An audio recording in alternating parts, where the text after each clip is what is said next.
Trying to use your PS5 controller on PC, but Windows refuses to detect it? The good news is that the PS5 DualSense controller works on both Windows 10 and Windows 11. You can connect it with a USB cable for the easiest setup, or use Bluetooth if you want to play wirelessly. In this video, I'll show you both methods, how to make Steam recognize the controller, and what to do if it still doesn't work. Method 1. Wired method. The fastest way to connect your PS5 controller to a PC is with a USB-C cable.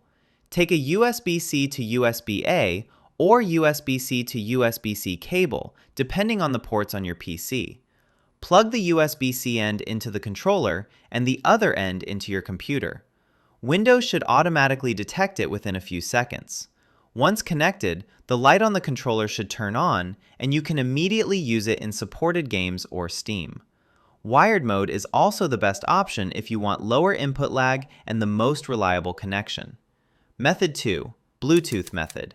If you want to connect the controller wirelessly, first make sure your PC has Bluetooth. Most laptops already have it, but desktop PCs may need a Bluetooth adapter. On your PC, open Settings, then go to Bluetooth and Devices and click Add Device. Choose Bluetooth from the list. Now take your PS5 controller and hold the PS button and the Create button at the same time for about 3 seconds. The light around the touchpad will start flashing rapidly. When Wireless Controller appears on your PC, click it to pair. After a few seconds, the controller will connect and the flashing light will stop.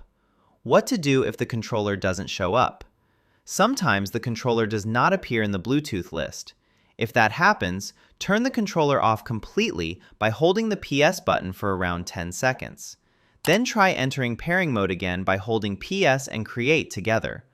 Also, make sure the controller is not already connected to your PS5 console or another device.